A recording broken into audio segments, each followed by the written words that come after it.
The wooden planks are wet. It hasn't rained, but the planks are wet anyway, from spray, from humidity, from the thin film of sweat and seawater that coats everything on this dock in Canton before the sun has even cleared the warehouses. The air tastes like salt and something else, something sweet and faintly rotten, like fruit left too long in a hold. You'd miss it if you weren't looking for it. A small boat nudges against the dock. No flags, no company markings, just dark wood and men moving in the grey light before dawn. They work quietly. Not because they're hiding, they've done this hundreds of times, but because this is what efficiency sounds like. Ropes coiling, bare feet on wet planks, the grunt of a man lifting a crate that weighs more than he does. The crates themselves are unmarked. No stamps, no seals, no paper trail. Inside each one, packed tight and wrapped in oiled cloth, are 60 to 70 kilograms of raw opium paste. The man at the end of the dock wears the uniform of a Chinese customs official. Blue silk robe, official cap. The rank insignia that took him 15 years of examinations to earn. He's staring at the sea, not at the men, not at the crates, at the grey water where the Pearl River Delta opens toward the South China Sea. He has been paid to watch the water, a small supplement to his government salary, delivered in a red envelope by a man who never gives his name, enough to keep his family comfortable, enough to make sure his eyes stay fixed on the horizon. He does not see the crates come ashore. He has not seen them for years. Behind him, Canton is waking up. The city has been the only port in China where foreign merchants can trade, by imperial decree, and only through a tightly controlled guild of Chinese merchants called the Kohong. Beyond the dock, narrow streets twist through neighbourhoods where the smell of night soil and cooking oil mix with incense from small shrines. Tea houses line the riverfront. Workers are already setting up stalls, hauling water, firing clay ovens. Somewhere a rooster screams. Somewhere else a child is crying. Later, these streets will fill with commerce. Silk merchants, porcelain dealers, tea traders, money lenders, fortune tellers, letter writers, men who carry everything they own on a bamboo pole across their shoulders. But right now, in this hour between darkness and light, the streets belong to the deliveries, carts loaded with unmarked crates, men who know which back doors to knock on. One of those crates will end up in a warehouse owned by Jardine Matheson and Company, the largest British trading firm in China. Another will go to Dent and Company. The rest will fan out through a distribution network that touches every province of the empire. By tonight, some of this shipment will have reached opium dens as far inland as Hunan. Opium is illegal in China. It has been illegal since 1729, when the Emperor Yongzheng issued an edict banning its sale and consumption. The ban has been renewed, strengthened and reissued by every emperor since. The current emperor, Daoguang, has made it clear that the trade is destroying his empire. His officials issue proclamations, his governors submit memorials begging for intervention, and yet here, on this dock, on this Tuesday morning, the crates keep moving, because the law is only as strong as the men paid to enforce it. The customs official at the end of the dock is not the only one looking at the water. Chinese merchants, the very men licensed to handle all foreign trade, take delivery of the opium. They distribute it, they profit from it. The governor of Guangdong province knows this. The magistrates in Canton know this. Everyone knows. The mechanism runs on complicity, lubricated by silver, and it has been running for so long that it no longer requires secrecy, just discretion. The British merchants have their own word for it. They call it the country trade. They do not call it smuggling. Smuggling implies something furtive, something shameful. This is just business, the natural response of a market to a product people want. When they write letters home to London or Calcutta, when they file reports with the East India Company directors, they use phrases like the China market and commercial access and the removal of trade barriers. They do not use the word opium if they can avoid it, and when they must, they write it the way a man writes the word shipment, or inventory, or quarterly returns. The sailors on the dock do not think about any of this. They think about their backs, which ache from lifting. They think about the pay waiting for them on the ship. They think about the tavern in the foreign quarter where they will drink tonight. Most of them are Lascars, Indian sailors from Bengal and the Malabar coast, hired because they cost less than British seamen and because they know the waters. Some of them smoke opium themselves. They know what is in the crates. The camera pulls back now, up from the dock over the wet planks and the unmarked crates and the customs official watching the sea, higher, over the tiled roofs of Canton, over the Pearl River full of fishing boats and merchant junks, over the rice paddies and the low green hills of Guangdong province. Somewhere out there, beyond the horizon, more ships are coming, British ships, loaded with more opium, more crates, more product for a market that did not exist 2 generations ago but now cannot get enough. This Tuesday morning is not exceptional. It is the day nothing changed, the day the routine held, as it has held for something close to 40 years. The first British opium reached China in significant quantities around 1780. By 1800, the East India Company was shipping about 4,000 chests a year, maybe 250 metric tons of the drug. By 1830, that number had climbed past 10,000 chests. By 1838, the year before this particular Tuesday morning, the company shipped 40,000 chests, 2,600 metric tons, enough opium to supply every den in the empire from Canton to the Mongolian frontier. The crates on the dock this morning are part of that 40,000. They will not be the last. The ships in the harbour are already loading for the return voyage to Calcutta, where more opium is being harvested, processed, and packed into identical unmarked chests. The customs official is still watching the water. The sun is up now, burning off the mist over the Pearl River. The light catches the gilt on his official cap. He does not turn around. Behind him, the last of the crates disappears into the back of a warehouse. The door closes. The dock is quiet again, just wet wood and the smell of salt and something sweet. In a few hours another boat will arrive with another load, and the same men will carry the same unmarked crates past the same official who is still, always, looking at the sea. Some days he watches the fishing boats. Some days he watches the grey-backed gulls diving for scraps. Some days he watches nothing at all, just the flat line where the water meets the sky, and thinks about his son who is studying for the civil service examinations, and about the red envelope in his pocket, and about how long a man can do this work before he stops noticing what he is looking at. 40 years, it turns out. 40 years of Tuesday mornings. 40 years of unmarked crates moving in the grey light. 40 years of an empire's drug operation running so smoothly, so quietly, so routinely that no one, not the sailors, not the merchants, not the officials paid to watch the water, thought it would ever stop. But this particular Tuesday morning is 1839, and somewhere in the Forbidden City in Beijing, the emperor has just appointed a man with a reputation for refusing bribes. The dock does not know this yet. The crates do not know this yet. The customs official still watching the sea will be the last to find out. Before we go any further, whether you're watching this late at night or letting it play as you drift off, drop a comment and tell us where you're listening from. We get viewers from cities that would genuinely surprise you. Now back to the story. To understand why the crates kept moving, you have to step back from the dock. Step back from Canton entirely. Step across the ocean to a drawing room in London sometime in the 1760s. A woman is pouring hot water into a porcelain cup. The cup is Chinese. White ground, blue-painted landscape, impossibly thin walls. The tea she's drinking came from the hills of Fujian province, dried and packed and shipped halfway around the world. On the table beside her sits a silk shawl, also Chinese. The vase on the mantelpiece, the one her husband bought at auction last spring, came from a kiln in Jingdezhen. None of this feels remarkable to her. It is just an afternoon. She does not know she is drinking a trade crisis. But she is. Because every cup of tea in Britain had to be paid for, and China had almost no interest in anything Britain made. This was the problem that sat at the centre of British imperial economics for most of the 18th century. The British public wanted tea.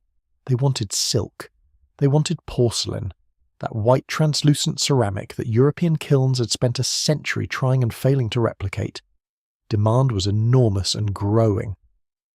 By the 1780s, Britain was importing roughly £15 million of tea per year. The East India Company, which held the monopoly on all trade between Britain and Asia, had built an entire shipping infrastructure around this single crop. Fast ships, the tea clippers, raced the harvest from Canton to London because the first tea of the season commanded premium prices. The British had organised their maritime empire around the Chinese consumer product they could not live without. The problem was what to send back. China had porcelain already, the best in the world. It had silk. It produced its own cotton, its own iron, its own furniture. The British tried selling woolens, heavy broadcloth from the mills of Yorkshire, to a population that had been wearing lined silk and padded cotton for centuries. The climate in much of southern China made British woolens absurdly impractical. They tried clocks, mechanical toys, glassware. The Chinese court accepted some of these as diplomatic curiosities, but they did not buy them in bulk. Chinese officials made it clear. The Celestial Empire manufactured everything it needed. What foreigners produced were trifles and curiosities, objects to be received as tribute, not purchased as goods. This was not arrogance exactly, it was arithmetic. China in the late 18th century was the world's largest economy. Its internal market was vast and self-sufficient. The Qing Empire had no trade deficit problem because it had almost no demand for foreign products at all.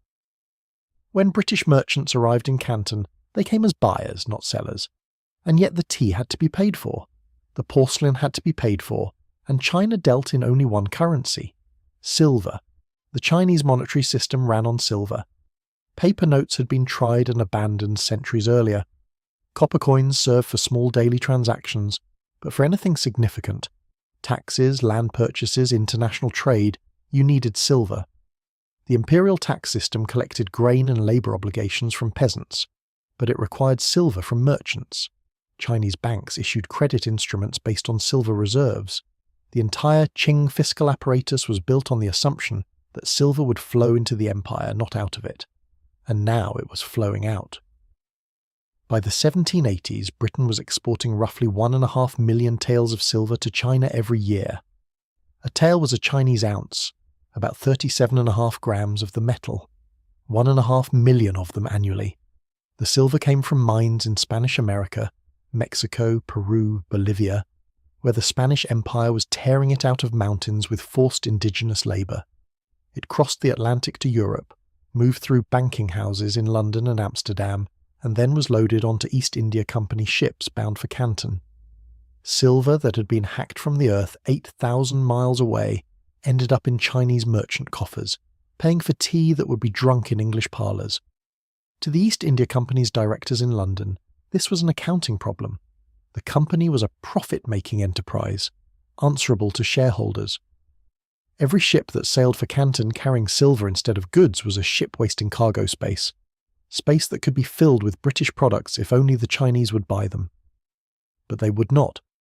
And the tea shipments had to continue, because the company's charter, its political protection in Parliament, its entire reason for existence depended on delivering Chinese tea to British tables. So the directors looked across their holdings for something, anything, that China might want. They found it in India. The East India Company was not just a trading firm. By the 1770s, it was effectively the government of Bengal. It collected taxes, it commanded armies, it controlled territory, production, and the lives of millions of Indian peasants. And in Bengal, a particular crop grew abundantly, the opium poppy, Papaver somniferum, the sleep-bringing poppy. Its sap, dried and processed into a dark paste, had been used as medicine and intoxicant for millennia, in the Middle East, in India, in small quantities in China itself. But the Chinese had never grown opium on a meaningful scale. They imported small amounts for medicinal use, mostly from Portuguese traders, who had been bringing it through Macau since the 16th century. The quantities were tiny, the market was negligible. The East India Company saw a market that did not yet exist. In 1773, the company obtained a monopoly on all opium production in Bengal. Peasants who had grown rice or indigo were now compelled, through a combination of advance payments, debt obligations, and company-controlled land tenure, to plant opium poppies instead. The company set the price at which it bought the raw opium from cultivators. It controlled the processing factories in Patna and Ghazipur, where the sap was rolled into balls, packed into chests, and stamped with the company seal. It controlled the auctions in Calcutta, where private British traders, the agency houses and the free merchants, bid for the right to ship the chests onward. The opium left Calcutta in company-licensed vessels. It landed in Canton, and then it vanished into a distribution network that the company itself never officially touched. This was the ingenious part. The East India Company did not sell opium directly to Chinese consumers. It sold it at auction in Calcutta to private British traders, men from firms like Jardine Matheson and Dent and Company, who assumed the legal and physical risk of getting the drug into China. These traders, in turn, worked with Chinese merchant intermediaries who bribed customs officials, paid off local magistrates, and ran the distribution networks that moved the chests from Canton into every province of the empire. The Chinese called these intermediaries compradors. The British used them as a firewall. If a shipment was seized, if a dealer was arrested, if an imperial official in Beijing demanded to know who was flooding his country with a banned substance, the East India Company could honestly say that it had sold the opium legally in Calcutta. What happened afterward was private commerce. The company's hands were clean. They were not clean, but the paperwork said they were. In 1793, the system expanded. The company negotiated a treaty with the Maratha Confederacy that opened the Malwa region of central India to opium cultivation. Unlike Bengal opium, which the company controlled from seed to auction, Malwa opium was grown by independent Indian states and then purchased by private traders who shipped it through Portuguese ports to evade the company's monopoly. The company tried to suppress this competition for years, but by the 1820s it had given up and instead began taxing Malwa opium as it passed through Bombay. The effect was the same. More opium, more revenue, more chests moving east. The numbers tell the rest. In 1800, the East India Company shipped about 4,000 chests of opium to China. Each chest held 60 to 70 kilograms of processed drug. 4,000 chests meant roughly 250 metric tons of opium entering Chinese territory every year. By 1820, it was 6,000 chests, 7,000. By 1830, it had passed 10,000. By 1838, the year before the Tuesday morning on the Canton dock, the company shipped 40,000 chests, 2,600 metric tons of opium, enough to supply millions of users across an empire that had banned the substance by imperial decree more than a century earlier. And the silver that had been draining out of Britain into China for decades, the 1.5 million taels per year that the East India Company had been sending east to pay for tea, reversed direction. China was now exporting silver to pay for opium, 10 to 12 million Spanish dollars a year by the 1820s. The Qing treasury, which had accumulated silver for centuries, was bleeding out. The emperor's tax receipts lost value. Soldiers' pay, fixed in silver, became impossible to maintain at previous levels. Rural prices collapsed because there was not enough silver in circulation to buy crops. The entire monetary foundation of the Chinese state was cracking. The British had solved their trade deficit, not by producing something China wanted, not by negotiating better terms, not by competing in the market. They solved it by growing a drug in one conquered territory, shipping it under armed protection to the coast of another empire, and using a network of bribed officials and local dealers to push it into the bloodstream of millions of people who had never asked for it. That was the machinery. The crates, the docks, the customs official watching the water, none of it was an accident. None of it was rogue traders acting outside the system. The system had been designed this way, deliberately, by the most powerful corporation on earth, acting with the full protection of the British state. The woman in the London drawing room finished her tea. The crates vanish into the city. That is the last time we see them clearly, before they enter the warren of streets behind the Canton waterfront, before the bribed officials turn their backs, before chest number 4027 of 1839 is levered open in a back room somewhere and its contents start their journey into human bodies. We should follow one. The man who will smoke what comes out of that chest is 34 years old. His name is Chen. He used to be a silk merchant, had a shop on one of the better streets, dealt in decent grades of Nanjing silk, made enough to keep a wife and 3 children in a house with a courtyard. That was 6 years ago. The shop is gone. The wife is gone. The children are with her family in a village 70 miles inland that he will never see again. The only thing Chen owns now is a bamboo pipe and the knowledge of when his body will start to hurt if he does not use it. He's lying on a wooden platform in a room 12 feet square. The walls are stained dark from decades of smoke and breath. The single oil lamp on the floor throws just enough light to see the other men, 15 of them tonight, packed shoulder to shoulder along the platforms that line 3 walls. The air is thick enough to taste, It smells of burning opium paste, old sweat, the faint ammonia of unwashed bodies, and underneath all of it the sweet floral note of the drug itself, the smell that means relief is coming. No one speaks. There is nothing to say. Every man in this room knows exactly why he is here, what time his body will wake him, how much he needs, and what he has already traded away to get it. Chen rolls onto his side and reaches for the small metal box beside his head. Inside is a lump of dark paste, sticky and bitter, about the size of the last joint of his thumb. He works a piece free, pea-sized, and rolls it between his fingers until it forms a ball. His hands know this motion so completely that he does not need to watch them do it. They have been doing it 3 or 4 times a day for 5 years. He presses the ball onto the tiny bowl of the pipe, a clay cup no bigger than a fingernail fixed to the side of the bamboo stem. He holds the bowl over the chimney of the oil lamp, watching the paste bubble and darken, breathing in the vapour through the pipe. The smoke is dense and white. It fills his lungs. And then something lets go. The ache in his joints that had been building for 3 hours dissolves. The tightness in his chest releases. The voice in his head that has been cataloguing his failures, the shop, the debts, the morning his wife took the children and walked out without looking back, that voice goes quiet.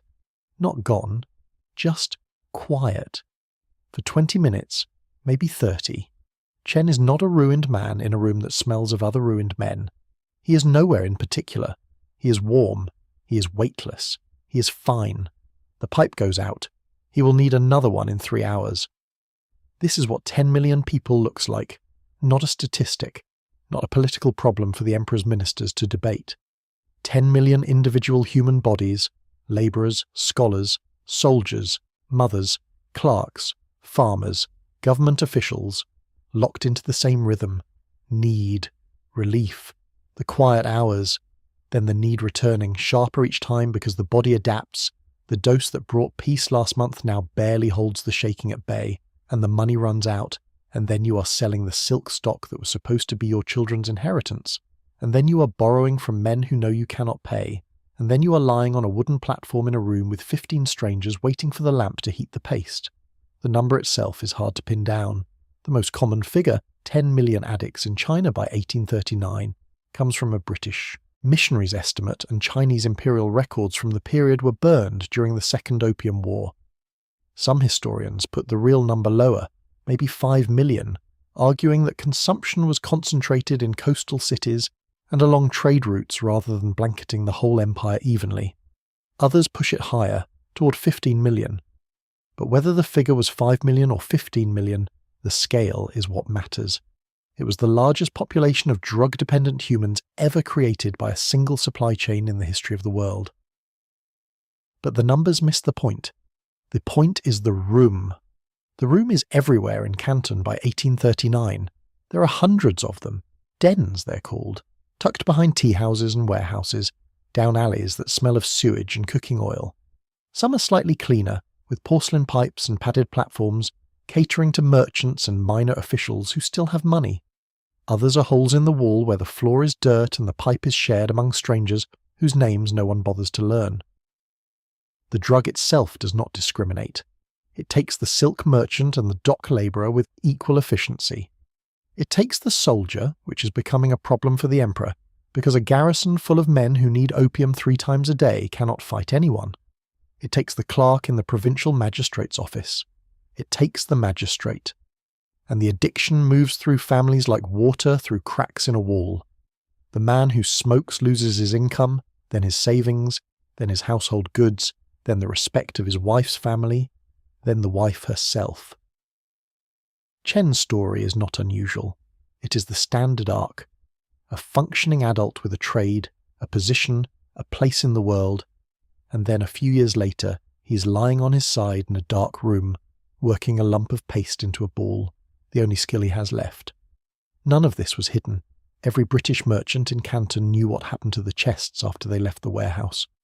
They saw the addicts in the streets, the hollow faces, the trembling hands, the men who had once worn silk now begging on the corners near the foreign factories. The merchants walked past them every day. They did not go into the dens themselves, because that would have been beneath them, not morally but socially. The den was for Chinese bodies. The British merchant lived in a different Canton. His world was the factory building with its high ceilings and its Western furniture, its dining room where the roast beef came from Australian cattle, and the wine from Bordeaux.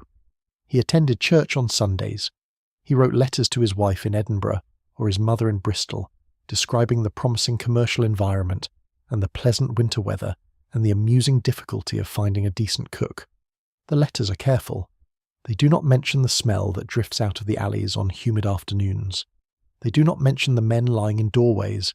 They do not mention the children, the ones whose fathers have smoked through the family's entire worth, working the docks or the street stalls, thin and quiet and too tired for their age. Emily Jardine, whose husband William managed the Canton office of Jardine Matheson, wrote to her sister in Scotland in 1845. The climate here is trying, but the company is pleasant. We have servants, of course, and the gardens are quite beautiful. William says the opium ships are just a business like any other. I do not ask too many questions. She died of malaria 5 years later. The company paid for the funeral. The distance between the pipe and the parlour, between Chen's 12-foot room and the Jardine dining table with its imported claret, is not geographical. Canton is not a large city by modern standards. You could walk from the dens to the foreign factories in 15 minutes. The distance is something else. It is the distance between a body that is a site of profit and a body that is a site of consumption. The British merchants never touched the drug they sold. They did not need to. They did not want to. They understood, in the way that anyone running an operation like this understands, that the addict is a revenue stream before he is a person. You do not form attachments to a revenue stream. You do not meet its eyes when you pass it in the street. And the revenue kept flowing. The chests kept moving. Chen rolled another ball of paste and reached for his pipe, and somewhere down at the docks, a customs official accepted another envelope of silver and turned his gaze toward the water, and on the other side of the world a woman in London poured herself a second cup of tea. But something was about to break. In Beijing, the emperor had run out of patience. The treasury was bleeding, the army was hollowed out, his own relatives were rumoured to be smoking, and he had found a man who could not be bought. The man the emperor had chosen was Lin Zexu. But before we watch him arrive at Canton, there is something we have to see first. Not the addiction. You already saw that. Not the smuggling routes. You walked those docks. No, we have to see the books. Behind every opium chest that moved through Canton was a line in a ledger, and the ledger was kept in Calcutta, in the brick headquarters of the East India Company, where clerks with ink-stained fingers recorded every pound of the drug as it travelled from field to auction floor. This was not a side business. It was not a colonial curiosity. It was the single largest state-run drug operation in human history, and the numbers, when you look at them cold, are the most damning evidence there is. Start with the monopoly. In 1773, the East India Company took direct control of opium production in Bengal. Bengali farmers who had grown food were now required, under a system of advances and debt, to cultivate poppies. The company set the price, collected the raw opium, processed it into balls of sticky brown paste, stamped each one with the company seal, and packed them into chests of roughly 60 kilograms each. The entire supply chain, from seed to warehouse, belonged to the British state by proxy. Within a decade after a treaty with the Maratha Confederacy, the same crop expanded into Malwa. By 1800, the company was shipping roughly 4,000 chests of opium to China every year, 240 metric tons of a banned substance, moving across the ocean on company-protected ships. 4,000 chests. Within 20 years, it was 7,000. By the late 1830s, 40,000 chests a year. 2,600 metric tons of opium flooding into China annually. The growth was not organic, it was engineered. The company expanded cultivation, streamlined processing, and deliberately increased production even when warehouses were already full, flooding the market to drive down prices and hook new users. The logic was simple. The cheaper the opium, the more people could afford it, the larger the addict population became, the more chests they would sell next year. Now follow the silver. China had almost no domestic silver mines. For centuries, the empire had relied on imports of silver from Japan and the Americas to mint its currency. Silver was the blood of the Chinese economy. Taxes were paid in silver. Land was valued in silver. Soldiers were paid in silver. By the 1780s, Britain was bleeding roughly 1.5 million taels of silver into China every year to pay for tea, silk and porcelain. That outflow threatened the solvency of the East India Company and the stability of the British economy. So the company reversed the flow. Instead of sending silver to China, it sent opium. The emperor was running out of choices. In 1838, Daoguang summoned his Grand Council and read them an edict that left no room for ambiguity. The words survive in the Imperial archives. The opium poison has spread throughout the empire. The people are wasted, the treasury is empty, the soldiers are unfit for duty. I have consulted the heavens, I have consulted my ministers. There is no choice left. The trade must end, even if it brings war. Even if it brings war. The emperor knew what he was risking. By 1838, Chinese officials had been arguing about opium for 3 decades. Some wanted legalization and taxation, some wanted tighter enforcement, some were taking bribes and saying whatever their British contacts told them to say. The debates went nowhere. Meanwhile, 40,000 chests a year kept arriving. The silver kept draining. The addict population climbed past 10 million, then kept climbing. Soldiers stationed in Canton were too sick to stand for inspection. Government clerks nodded off during audiences. The emperor's own sons were rumoured to be using the drug.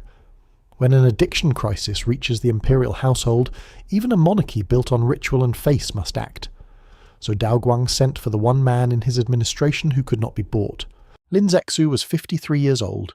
He came from Fujian province, a coastal region that had seen the opium trade up close for decades. He had passed the highest level of the imperial examinations, an achievement that required memorizing the Confucian classics so thoroughly that candidates sometimes died of exhaustion during the 3-day testing period. He had served as governor of several provinces. He had a reputation for honesty that in Qing officialdom was so rare that his colleagues assumed it was a political tactic. It was not. When Lin investigated corruption in Jiangsu, he arrested officials who had been untouchable for years. When local merchants offered him gifts, he returned them with a public notice naming the giver and the sum, transforming bribery into humiliation. He was, by the standards of any bureaucracy in any century, a man worth taking seriously. In December 1838, the emperor appointed him Imperial Commissioner, a temporary title that gave him authority over every official in Canton, military and civilian alike. Lin's instructions were absolute: end the opium trade. He packed lightly, he travelled fast. By March 1839 he was in Canton, and then he did something that no one expected. He wrote a letter. Not to the British merchants in Canton. They were middlemen. He understood that now. The real power sat 6,000 miles away, in London, in a palace he had never seen, occupied by a queen whose face he did not know. Lin Zexu sat down at his desk and composed a formal appeal to Queen Victoria, ruler of the nation whose merchants were poisoning his people. The letter is astonishing to read. It assumes, as a starting point, that the British monarch is a moral being, that she governs with the same Confucian responsibility that a Chinese emperor bears toward his subjects, that she cannot possibly know what her merchants are doing. We have heard that in your honourable country, the use of opium is strictly prohibited, Lin wrote. This is because the harm done by opium is severe. Since you do not permit it in your own country, how can you permit its poison to be spread in China? There it is. The question. No sarcasm, no diplomatic ambiguity. Just the plain logic of a man who believed that law should apply equally to the powerful and the weak. If opium is illegal in Britain, and you enforce that law against your own people, then what possible justification exists for flooding another nation with the same substance? Lin spent paragraphs building his case. He described the addicts he had seen in Canton. He named the Chinese merchants who had been executed for trafficking. He explained patiently that China did not need British woolens or clocks or any of the goods Britain wanted to sell. The only commodity China would accept in trade was the one that Britain grew in Bengal, the one that was killing his people. He offered Queen Victoria a choice: stop the trade voluntarily and maintain peaceful relations, or continue it and accept the consequences when China enforced its own laws.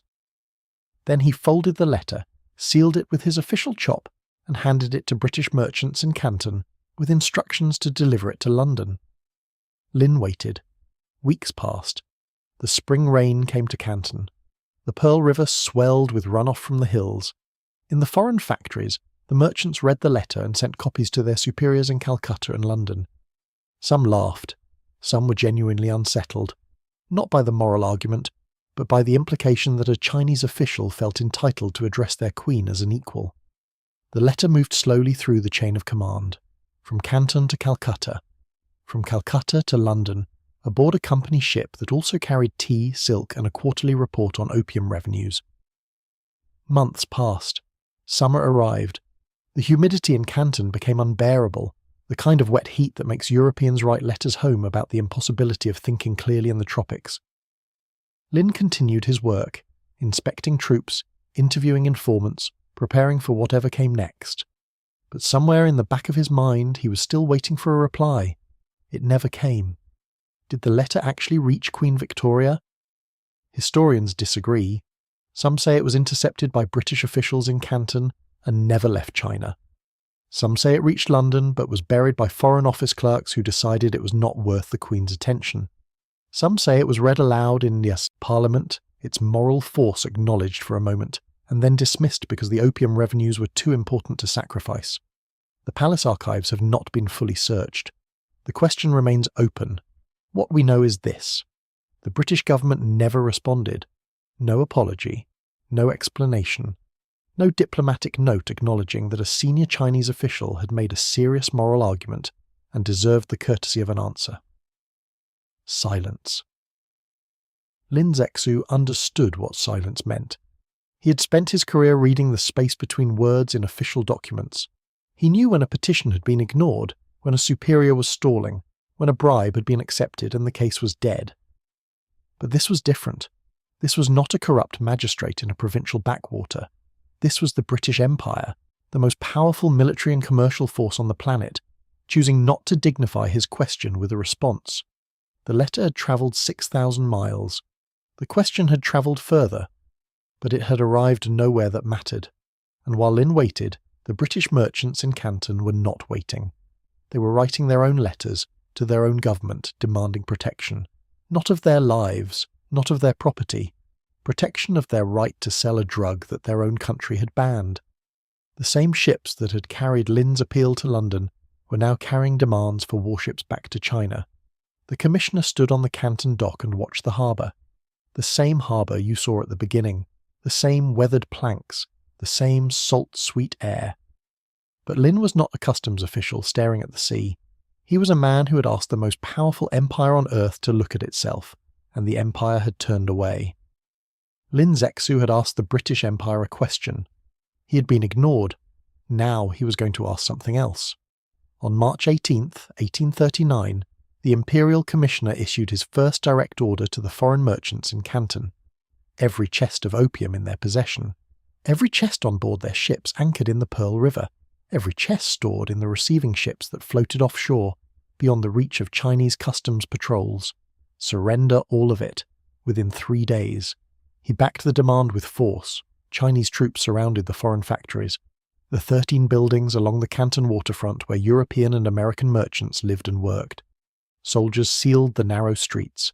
Guards posted at every gate. The merchants were not prisoners exactly. They could walk within the compound, eat their meals, write their letters.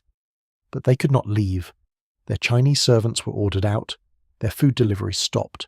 Their access to fresh water became precarious. It was a siege conducted with paperwork and patience. The British Superintendent of Trade, Captain Charles Elliot, was trapped inside the factories with the men he was supposed to protect. Elliot was in an impossible position. He was a naval officer, not a politician.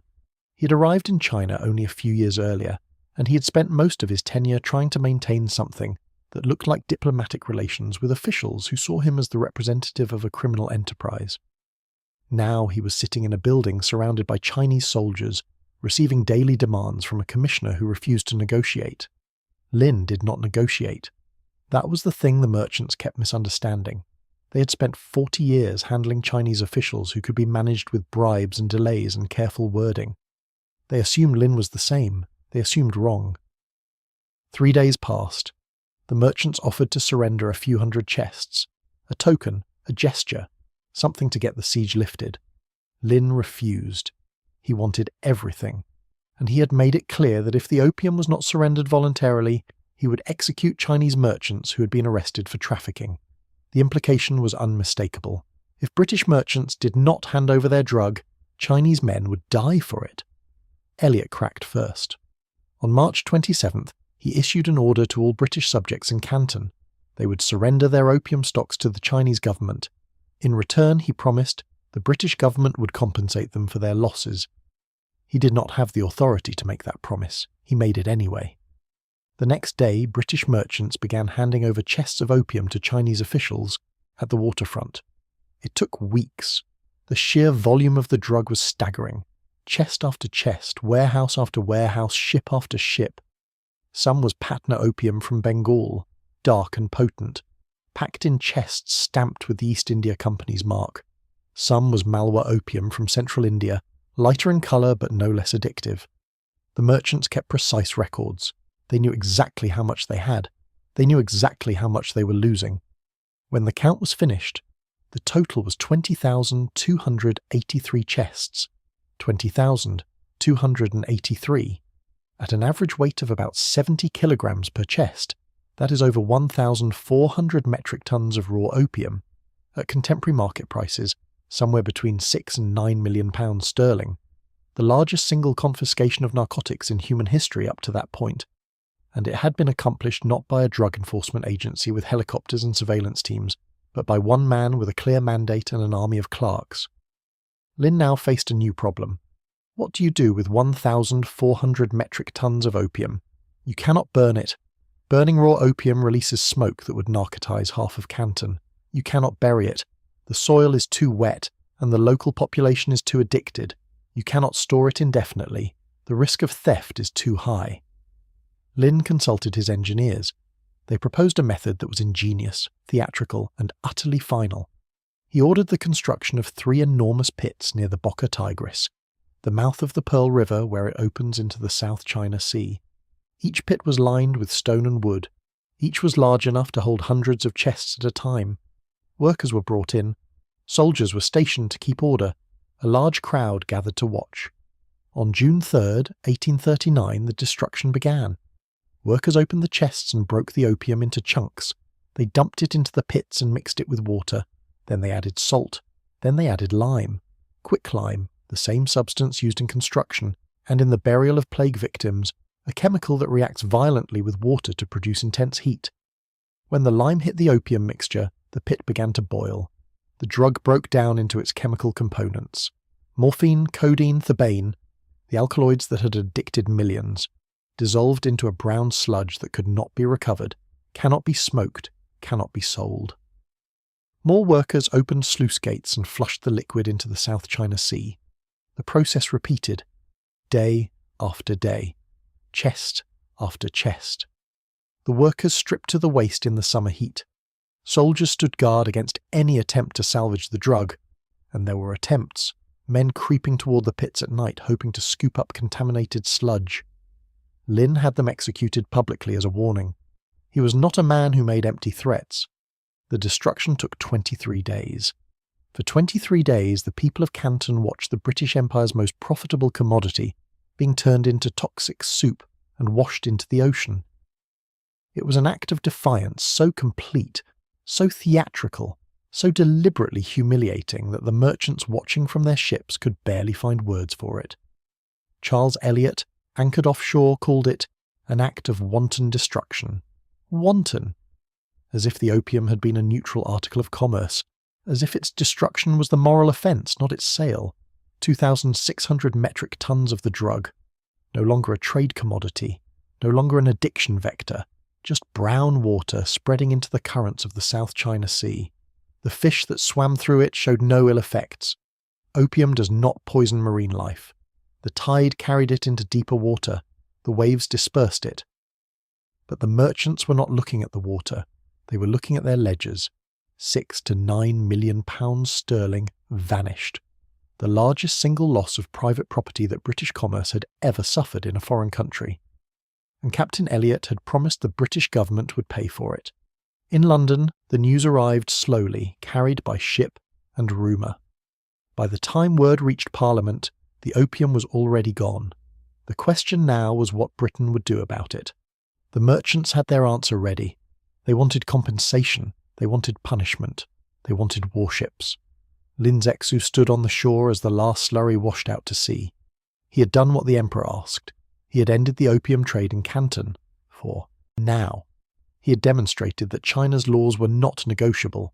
He had answered force with principle, and somewhere in London, a government that had never replied to his letter was beginning to understand that this man would not go away, would not be bought, would not back down. The news reached London by ship in the late summer of 1839, carried across the Indian Ocean and around the Cape of Good Hope, a journey of roughly 4 months. By the time Parliament understood what had happened in Canton, the opium was already gone. Dissolved into the South China Sea, dispersed by the currents, unrecoverable. What remained was a question. 20,000 chests of British-owned property had been seized and destroyed by a foreign government. The merchants who had lost fortunes were now in London, walking the corridors of Westminster, knocking on doors at the Foreign Office, demanding that something be done. They were not drug dealers in their own minds. They were traders. They were patriots. They were men whose property rights had been violated by a despot who did not understand the laws of commerce. The men from Jardine Matheson and Dent and Company did not mention opium in their petitions. They wrote of confiscated merchandise and destruction of British property and an outrage against the dignity of the Crown. The word opium appeared nowhere in their formal complaints. Lord Palmerston, the Foreign Secretary, understood exactly what was at stake. He had been receiving reports from Canton for years. He knew the substance being traded. He knew it was illegal under Chinese law. He knew the East India Company's revenue depended on it. But Palmerston was not a man who let moral complications interfere with British interests. When pressed in Parliament about the nature of the goods Lin Zexu had destroyed, he spoke of the right of British subjects to trade in any commodity and by any means in any market. Any commodity, any means, any market. The language was deliberate. It transformed a drug cartel into a matter of principle. If Britain accepted that China could ban a product simply because it was harmful, then what stopped China from banning woolens next? What stopped any foreign government from closing its markets to British goods on whatever pretext it chose? The principle, Palmerston argued, was universal. Free trade was not negotiable. China's sovereignty over its own ports was not the issue. The issue was whether British merchants had the right to sell what they wished, where they wished, to whom they wished. The opium itself became an afterthought. The debate in Parliament lasted for days. Some members raised uncomfortable questions. A young William Gladstone, not yet Prime Minister, not yet the grand old man of Victorian politics, stood in the House of Commons and called the opium trade infamous and atrocious. He pointed out that the Chinese government had every right under international law to seize goods that were smuggled into its territory in violation of its own statutes. Gladstone was treated as naive. The merchants had spent months preparing the ground. They had published pamphlets. They had cultivated friendly MPS. They had framed the crisis not as a dispute about opium, but as a question of national honour. A barbarian empire had insulted the British flag. A Chinese official had imprisoned British subjects in their factories, cut off their food and water, forced them to surrender their property under threat of death. Lin Zexu's siege of the Canton factories, which had been conducted with remarkable restraint, without a single British casualty, was described in parliamentary speeches as an act of outrageous violence, an unprecedented aggression. The fact that the merchants had been breaking Chinese law for 40 years was not mentioned. The fact that Lin Zexu had given them 3 days to comply, had allowed them to keep their personal possessions, had permitted them to leave Canton safely afterward. None of this made it into the Foreign Office's briefings. Lin Zexu's letter to Queen Victoria was somewhere in the Foreign Office archives by now. It had either been forwarded by Elliot and buried, or it had been stopped in Canton before it could be sent. Historians still argue about which. What is certain is that Queen Victoria never read it. The moral appeal Lin had spent months crafting, the careful Confucian argument about reciprocity, the devastating question about why Britain banned opium at home while selling it abroad, simply vanished into the machinery of empire. The letter that could have changed the debate was never entered into the parliamentary record. Palmerston's motion for military intervention passed. Britain would send warships. Britain would demand compensation for the destroyed opium. Britain would demand that China open more ports, cede an island for a trading base, accept a fixed tariff that Britain, not China, would set. The opium itself would not be mentioned in the treaty demands. The treaty would be about trade, about access, about the rights of British subjects to operate in China without interference from Chinese law. The word opium would not appear in the Treaty of Nanking. The vote was not close. The opposition was fragmented. Gladstone's moral argument found little traction in a parliament that had spent 2 centuries building an empire on the principle that British commerce was entitled to go wherever it wished, protected by British guns. The merchants had done their work well. In the spring of 1840, an expeditionary force assembled off the coast of Singapore. 16 warships, 4,000 troops, mostly Indian sepoys, steam-driven gunboats that could operate in shallow river waters where Chinese war junks could not maneuver. The force would sail north along the Chinese coast, blockading ports, seizing islands, moving toward the capital at Beijing with a message that did not need translation. The message was this: Britain would be compensated, Britain would be respected, Britain would open China's markets by force if necessary. And the opium trade, the thing that had started all of this, the 20,000 chests and the boiling pits and the brown sludge washing into the South China Sea, the opium was never mentioned in the official orders. The captains knew what they were protecting. The Marines knew. The merchants who cheered from the docks in Calcutta and Singapore knew. But the orders themselves were clean. They spoke of reparations for injuries suffered, and security for British commerce, and the protection of Her Majesty's subjects in the East. The British public, reading newspaper accounts of the crisis, learned that a Chinese warlord had seized British property and imprisoned British civilians. They learned that the Royal Navy was sailing to punish this outrage. They did not learn that the property was 1,400 metric tons of opium. They did not learn that the civilians had been smugglers operating in violation of Chinese law. They did not learn that the Chinese official who had attacked them had first written a letter to their queen, appealing to her conscience, and had waited months for a reply that never came. The machinery of justification was almost as efficient as the machinery of trade. The Foreign Office drafted the instructions for the expeditionary force. The Admiralty assigned the ships. The East India Company provided logistical support from its bases in India, the same company whose opium monopoly had created the crisis in the first place. The circularity was perfect. The company would help supply the warships that would reopen the market for the company's drug. The company's opium revenue would help pay for the war that protected the company's opium revenue. Lord Palmerston did not attend the loading of the ships. He did not need to. His work was done. He had taken a moral disaster, the world's most powerful empire going to war to protect narcotics traffickers, and reframed it as a necessary defense of commercial civilization against Oriental despotism. The language was so effective that it would outlast him, outlast the war, outlast the empire itself. For over a century, British history textbooks would describe the Opium Wars as wars for free trade, with the opium itself reduced to a footnote. When the first British warships appeared off the coast of Canton in June 1840, Lin Zexu must have understood finally that his letter had meant nothing, that the moral appeal he had spent months crafting had been processed, filed and forgotten, that the question he had asked Queen Victoria, why does the law apply to the small dealer but not to the great power that supplies him, would not be answered with words. It would be answered with 16 warships and 4,000 soldiers and the full weight of the British Empire bearing down on the Chinese coast. And somewhere in the Foreign Office, among the dispatches and the memoranda and the carefully worded justifications, Lin's letter sat in a drawer, unread, unanswered. The most important moral document of the 19th century, and it had been treated as a clerical inconvenience. The first shots were fired before the main force even arrived. In November 1839, at a narrow stretch of water called Chwenpi near the mouth of the Pearl River, British warships engaged a squadron of Chinese war junks. The engagement was brief.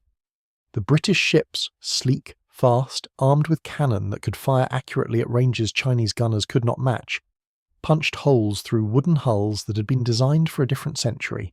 The junks caught fire, sailors jumped into the estuary, the British lost nobody. Charles Elliot, still in Canton, still technically responsible for the safety of British subjects, had ordered his ships to defend themselves. The Chinese government had issued orders to resist, And so, without a formal declaration of war, without either side fully understanding what they were committing to, the fighting began. It was a skirmish, not a battle. But it demonstrated something that would define the next 2 years. The Chinese Navy could not compete. For centuries, Chinese war junks had dominated East Asian waters. They were broad and flat-bottomed, effective in shallow coastal seas, armed with bronze cannon that fired solid shot at close range. Against pirates, against rival Chinese fleets, they were sufficient. Against the Royal Navy, they were obsolete. The British ships were built for speed and manoeuvrability in open water. Their guns were heavier, their range longer, their rate of fire faster, and critically, they had steam. The steam-driven gunboats were the new factor. The Nemesis, a 660-ton iron-hulled steamer built specifically for operations in Asian waters, could move against the current, ignore the wind, navigate rivers too shallow for sailing ships, and position itself precisely where Chinese defences were weakest. When the Nemesis arrived off the Chinese coast in early 1840, Chinese officers who saw it moving without sails believed it was being pulled by something underwater. They had no word for a steam engine. The main expeditionary force assembled off Singapore in the spring of 1840. 16 warships, 4,000 troops, mostly Indian sepoys, some British regulars.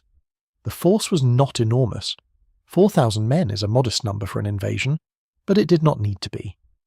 The Qing military, for all its size on paper, was spread across an empire of 400 million people.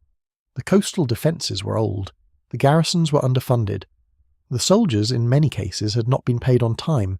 Some were addicted to the very substance the British were fighting to sell. The fleet moved north. On the 5th of July, it reached Zhoushan Island, a strategic point off the coast of Zhejiang province, south of Shanghai. The island was defended by a walled city, Dinghai, with a garrison of roughly 3,000 soldiers. The British landed troops on the beach under covering fire from the ships. The fighting was over in minutes. 3,000 Chinese defenders, 3 killed, 6 wounded on the British side. The city fell. The British occupied it. They would hold Zhoushan for the next 7 months, using it as a base to resupply and as a demonstration of what the Royal Navy could do. The occupation was brutal in ways that went beyond combat. British soldiers, unaccustomed to the climate, began dying of dysentery, malaria, cholera. The disease rate climbed. Men who had survived the landing without a scratch were dead within weeks, from infections their doctors could not treat. The Chinese defenders who surrendered were disarmed and released, but the civilian population suffered. Looting was widespread. The British command attempted to impose discipline, but an army of occupation, operating far from home in a country whose language it did not speak, was not an instrument of order. Reports filtered back to Beijing. The emperor received them in the Forbidden City, sitting in a hall where the air was heavy with incense and recrimination. The fleet did not stop at Zhoushan. It pushed north, blockading ports along the coast, disrupting trade, demonstrating that no part of the Chinese seaboard was safe. In August 1840, the lead ships reached the mouth of the Hai River, the waterway that leads to Tianjin, the port city closest to Beijing. This was the moment the Qing court had feared. The British were not raiding a distant island. They were a few days' march from the capital. The emperor panicked. Daoguang had supported Lin Zexu for over a year. He had read Lin's reports from Canton with approval. He had believed, or wanted to believe, that firmness and moral clarity would be enough. And now there were British steamers in the Hai River, and the northern defences were even weaker than the southern ones had been, and the officials who had assured him the barbarians could be managed were suddenly silent. Daoguang dismissed Lin Zexu, the man who had done what no other Qing official had dared to do, who had seized 20,000 chests of opium and destroyed them publicly, who had written a letter to a foreign queen appealing to her conscience, who had faced down the most powerful merchant houses in the world and made them surrender their cargo, was removed from his post. The emperor blamed him for provoking the crisis. Lin was ordered to travel to Beijing to answer for his actions. He would never hold high office again. The message was not subtle. The British had sent warships, and China had responded by sacking the only man who had tried to stop them. Lin Zexu accepted the verdict. He was a Confucian official, and the emperor's will was absolute. He began the journey north, knowing that everything he had done in Canton had been undone. The British would be compensated, the opium trade would resume, The letter he had written to Queen Victoria would remain unanswered. He had not failed exactly. He had simply discovered that moral arguments do not stop steam engines. The British, now facing a Chinese negotiating team that had been instructed to make concessions, pressed their advantage. Discussions began at Tianjin, but they were negotiations in name only. Britain had warships in the river. China had nothing comparable. Every demand the British made was backed by the implicit threat of bombardment. The talks dragged into late 1840. Chinese officials, trained in a diplomatic tradition that treated all foreigners as tribute-bearing supplicants, struggled to understand the nature of the power they were facing. Some still believed the British could be bought off with gifts or manipulated with flattery. Others recognised the situation for what it was and despaired. Meanwhile, the fleet continued its operations. In January 1841, British forces captured the forts guarding the approach to Canton. The Chinese defenders fought harder this time. At the Second Battle of Chwenpi, British casualties were higher than in any previous engagement. 69 British soldiers and sailors were killed in combat across the entire First Opium War. 69. That number is worth holding on to.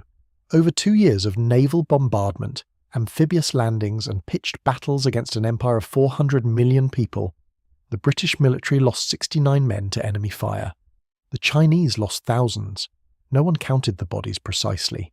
War junks were sunk by the dozen, each carrying crews of 30 or 40 men. Garrison troops were cut down by cannon fire that arrived before they could see the ships that launched it. Civilians died in the chaos of occupation, from starvation when supply lines were disrupted, from disease that followed the armies, but the 69 British combat deaths were not the full picture. Hundreds more died of disease. The heat, the humidity, the unfamiliar bacteria, the lack of medical supplies, these killed more British soldiers than Chinese cannon ever did. The Nemesis could outrun any junk in the Chinese fleet. It could not outrun dysentery. 70 years earlier, British soldiers had died in India the same way, and in the Caribbean and in West Africa. Empire was a biological enterprise as much as a military one. The men who died of fever in Jushan or Canton were as much casualties of the opium trade as the Chinese addicts in the dens. The difference was that the addicts had not chosen to be there. By the spring of 1841, the military outcome was no longer in doubt. British ships moved along the coast almost at will, capturing Xiamen in August, Ningbo in October, Shanghai in June of the following year. Zhenjiang, a strategic city on the Grand Canal, fell in July 1842 after fierce resistance. Chinese defenders fought with swords and spears and matchlock muskets against British rifles and naval artillery. They died in large numbers. They did not surrender easily, but they could not win. The Qing military was not incompetent. It was simply fighting a war it had been designed to lose.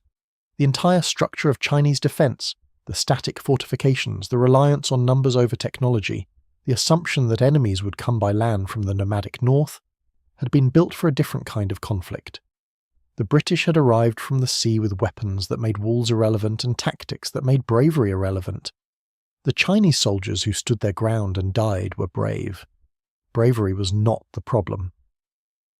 In August 1842, a British fleet anchored off Nanjing, the old southern capital. The Emperor, now desperate, authorised his negotiators to accept whatever terms were required to make the ships go away. The war had lasted slightly more than 2 years. The British had lost 69 men in combat. The Chinese had lost control of their coastline, their trade policy, and their sovereignty. And in a farmhouse outside Nanjing, on the 29th of August, representatives of the British Empire and the Qing dynasty sat down to sign a treaty whose terms had been dictated by the victor. The document would be known as the Treaty of Nanking. It would reshape East Asia for a century. It would mention nothing about opium.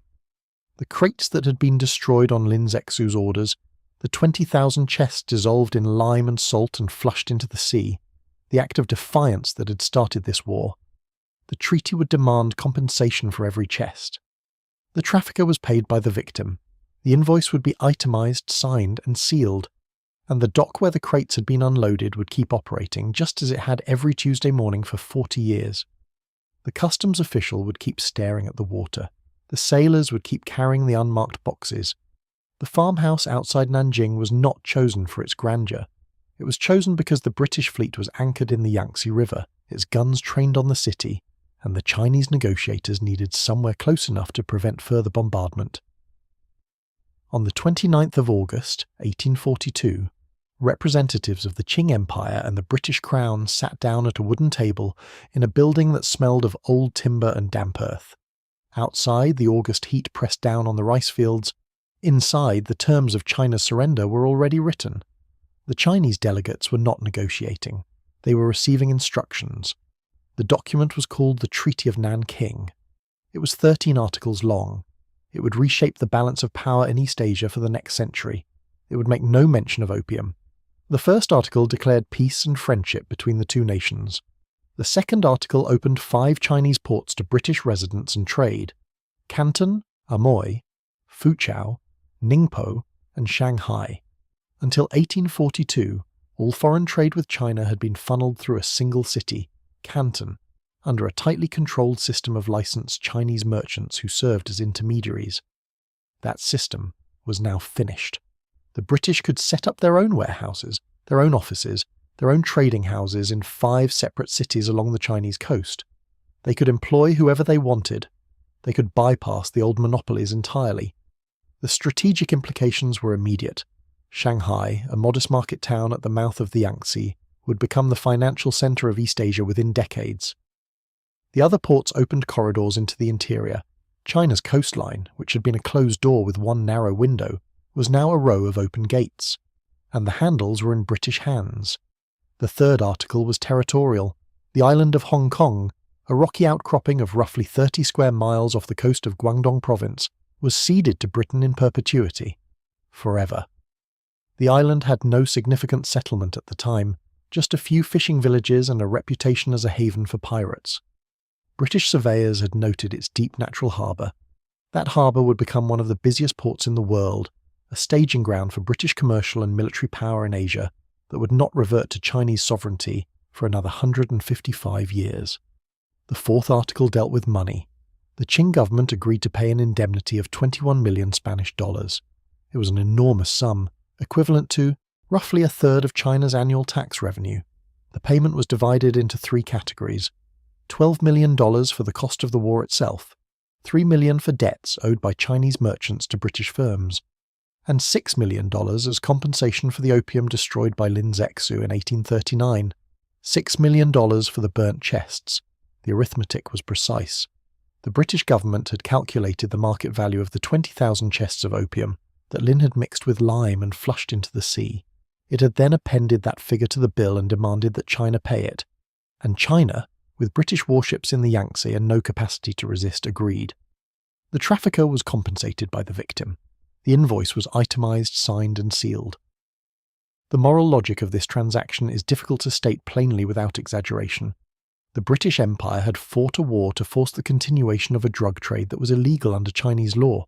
When the Chinese government intercepted the drug and destroyed it, the Empire sent warships to demand reimbursement, and it got it. The fifth article abolished the old Kohong system, the guild of Chinese merchants who had held the monopoly on foreign trade in Canton. British merchants had hated the Kohong because the Chinese merchants held negotiating power over prices and conditions. Now the British could trade with anyone. The asymmetry was now total. China had no merchants in London. No Chinese firms would open offices in Bristol or Liverpool. The relationship was one-directional. British ships arrived in Chinese ports, conducted business on British terms, and left when they pleased, protected by the threat of force that had just been demonstrated. The seventh article was a sleeper. It stated that the tariff on British goods imported into China would be fixed by treaty and could not be altered except by mutual consent. This meant China lost tariff autonomy. A sovereign state sets its own import duties. That is one of the basic functions of government. China had just signed away that right. The British would now determine how much tax British goods paid at Chinese ports. The rate was set at roughly 5%, far lower than what the Qing government had previously charged. Chinese domestic industries, already struggling, would now face competition from cheap British imports with no ability to raise protective tariffs. The economic consequences would unfold over decades. The treaty did not need to mention opium explicitly. The low tariff effectively subsidized the trade. The treaty contained other provisions. the release of all British prisoners of war, a full amnesty for Chinese who had collaborated with the British during the conflict, and the withdrawal of British troops from occupied territory once the first instalment of the indemnity was paid. But the treaty contained a notable absence. Opium was not mentioned. Not once.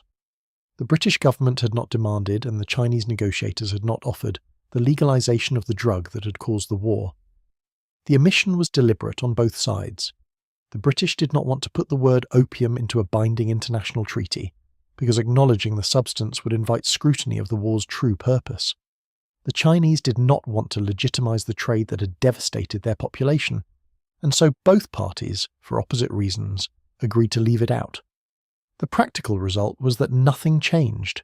The opium trade, which had been technically illegal under Chinese law since 1729, which Lin Zexu had attempted to eradicate by force of moral conviction and public destruction, resumed unhindered. The unmarked crates kept moving down the dock. The customs officials kept staring at the water.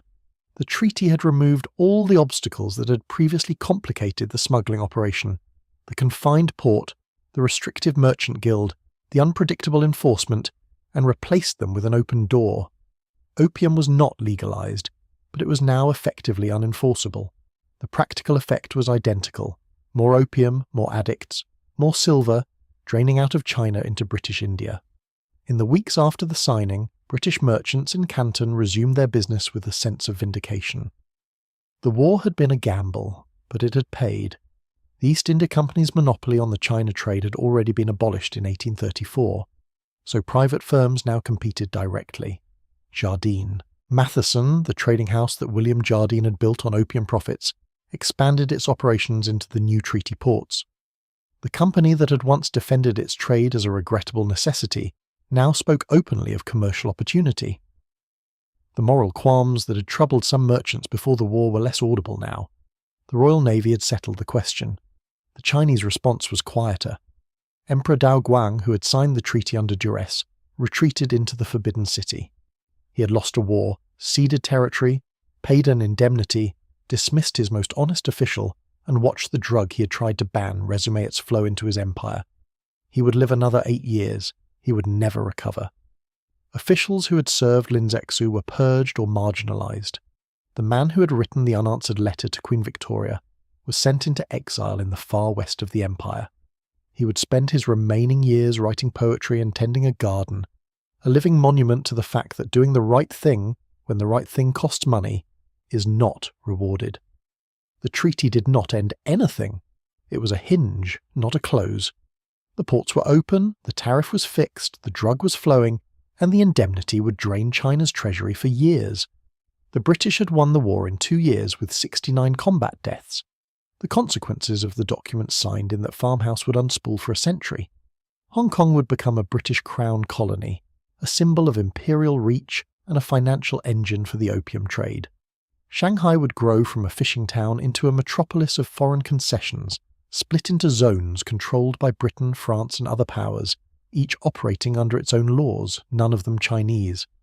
The indemnity payments would strain the Qing state at the moment it could least afford strain, contributing to a cascade of rebellions that would kill tens of millions over the next 2 decades.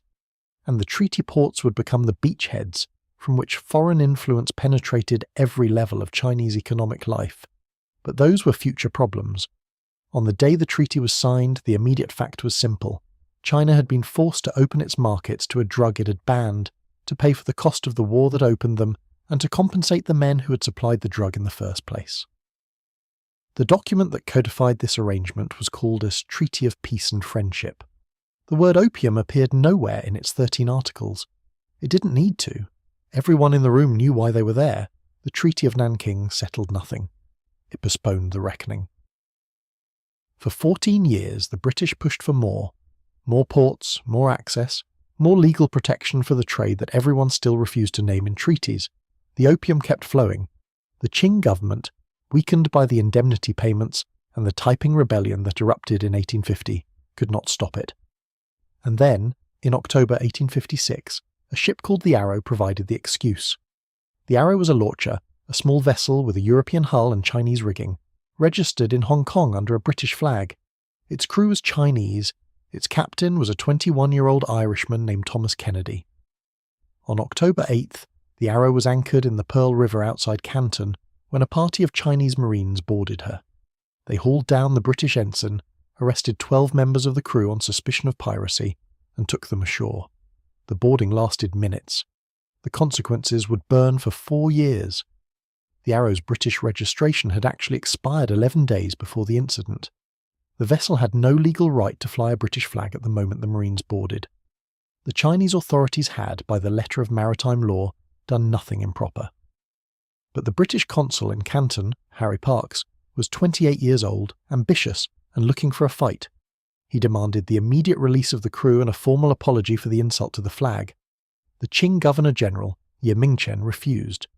He pointed out that the Arrow's registration was invalid, that the crew were Chinese subjects, and that the matter was an internal Chinese police action. Parkes did not back down. He escalated. He ordered British warships to bombard the governor's compound in Canton. The first shells hit on October 23, 1856. The Second Opium War had begun. The initial phase of the conflict was a siege. British naval forces bombarded cantons, forts, and waterfront for weeks, but they lacked the ground troops to take the city. Governor-General Ye, holed up in his yamen, issued proclamations offering bounties for British heads. The stalemate held through the winter. But the British were not planning to fight alone. In February 1856, a French missionary named Auguste Chapdelaine had been arrested and executed in Guangxi province, deep in the Chinese interior. He had been operating illegally, travelling without authorization beyond the treaty ports. The local magistrate had him tortured and beheaded. The French government under Napoleon III seized on the execution as a pretext. Here was the moral justification that opium could never provide. France would fight alongside Britain. The coalition was cynical on both sides. Britain wanted the drug trade expanded and protected. France wanted Catholic missions unrestricted in the interior. Neither wanted a conversation about what their flags actually represented in Chinese waters. In December 1857, a combined Anglo-French force of 5,700 men arrived at Canton. The British contributed the majority of troops, many of them Indian sepoys who had no stake in the opium trade and would soon face their own reckoning back home in the Mutiny of 1857. The Allied force bombarded Canton for 2 days. On December 29th, the city fell. Governor-General Ye was captured by British Marines who found him hiding in a room in his compound, surrounded by documents and official seals. They shipped him to Calcutta, where he would die in captivity a year later. Canton was placed under a joint British-French military administration that would last until 1861. With Canton secured, the Allies turned north. Their goal was the same as in the First War: sail up the coast, seize the forts guarding the approach to Tianjin, and threaten Beijing. The fleet that assembled off Shanghai in the spring of 1858 was larger than anything China had faced before. It carried British and French troops, but also diplomats carrying demands that would make the Treaty of Nanking look modest. The demands included full legalization of the opium trade. This time, the British were not going to pretend the war was about anything else. Lord Elgin, the British plenipotentiary, carried instructions from London to insist on a clause that would place opium on the same legal footing as any other commodity. The decades of smuggled chests, of bribed customs officials staring at the water, of parliamentary debates that never said the word, would end. The drug would be legal. It would be taxed. The British state would collect revenue directly from the addiction it had created. The fleet reached the Dagu forts at the mouth of the Hai River in May 1858. The forts were the gate to Tianjin, and Tianjin was the gate to Beijing. The Chinese defenders had rebuilt the fortifications since the First War, but they were still armed with outdated cannons against steam-powered gunboats. The Allied bombardment lasted 2 hours. The forts fell. The river was open. The diplomats proceeded to Tianjin. The Treaty of Tianjin was signed in June 1858. It contained 56 articles. It opened 10 more ports to foreign trade, including cities on the Yangtze River deep inside China. It granted foreigners the right to travel in the interior under passport. It permitted Christian missionaries to proselytize anywhere in the empire. It established permanent foreign legations in Beijing, ending the centuries-old Chinese refusal to host foreign ambassadors in the capital, and it contained a clause that no previous treaty had dared to include. Opium was legalized. The import tariff was set at 30 taels of silver per chest. The trade that had been a criminal enterprise, then a smuggled open secret, then a treaty-shaped loophole, was now a lawful commercial activity. The Chinese government would collect revenue from it. The British government would record the receipts. The drug had won. The treaty was ratified by the Qing government, but implementation stalled. The emperor and his court, humiliated by the terms, hoped to renegotiate or delay. In June 1859, a British naval squadron arrived at the mouth of the Hai River to escort diplomats to Beijing for the formal exchange of ratifications. The Chinese had rebuilt the Dagu forts again, this time with heavier guns and a barrier of iron stakes across the river. They informed the British that the diplomats could proceed, but by a different, less fortified route. The British commander, Admiral James Hope, refused. He ordered his gunboats through the barrier. The Chinese gunners had improved. The first broadside from the forts tore into the British flotilla. 3 gunboats were sunk. 2 more were disabled. 89 British sailors were killed, hundreds more wounded. The diplomats retreated back to Shanghai. It was the worst British naval defeat in Asia in decades, and it guaranteed that the Allied response would be savage. The expeditionary force that returned in 1860 was not there to negotiate, it was there to punish. 18,000 British and French troops landed near Tianjin and marched on the capital. The Chinese generals, outmatched in weapons and tactics, could not stop them. On September 21, 1860, Allied forces routed a Qing army of 50,000 men at the Battle of Balixiao, a stone bridge east of Beijing. The Chinese cavalry charged the Allied lines with bows and lances. The British and French used rifled muskets and artillery. The slaughter was one-sided. The road to Beijing was open. The emperor had already fled, taking his court and his concubines north to a hunting lodge beyond the Great Wall. He left behind his younger brother, Prince Gong, to negotiate the surrender. But before any negotiation could begin, the Allied commanders decided to make a statement. The target they chose was the Yuanming Yuan, the old summer palace. The Yuanming Yuan was not a palace in the European sense. It was an enormous garden complex, roughly 350 hectares of pavilions, temples, lakes, and artificial hills, built by generations of Qing emperors as a retreat from the formality of the Forbidden City. It contained libraries, artworks, bronze astronomical instruments, porcelain collections, silk tapestries, jade carvings, and architectural follies in a dozen styles. One section, the Xianglu, had been designed by Jesuit architects and featured European-style fountains and marble facades. The French writer Victor Hugo, who had never seen it, called it the masterpiece of a vanished dream. It was not a military target, it held no troops. It was the accumulated cultural memory of a dynasty, expressed in wood and stone and paper. On October 6th, 1860, French troops entered the Yuanming Yuan. They began looting within hours. British soldiers joined them the following day. The accounts from participants describe a frenzy. Men from both armies stripped the pavilions of everything portable: gold clocks, jewelled boxes, silk robes, imperial seals, ancient scrolls, enamelware, ivory carvings. They tore paintings from their frames. They used ceremonial swords to pry gems from furniture. They smashed what they could not carry. One British officer wrote home that the men behaved like schoolboys let loose in a pastry shop. Another described a private who staggered past carrying a solid gold incense burner, so heavy he could barely walk. The looting might have been the end of it, a theft so vast it remains unreckoned. But on October 18th, British High Commissioner Lord Elgin, the same man who had negotiated the Treaty of Tianjin, gave an order. The palace would be burned. His stated reason was to punish the Qing court for the torture and execution of 20 British and Indian prisoners taken during the campaign, men who had been held in chains, beaten, and in some cases partially dismembered. The retaliation was deliberate, symbolic, and comprehensive. 3,000 British soldiers formed lines and lit torches from the burning buildings. The fire spread for 2 days. Pavilions of cedar and sandalwood collapsed into embers. Silk wall hangings and bamboo scrolls fed the flames. The libraries burned.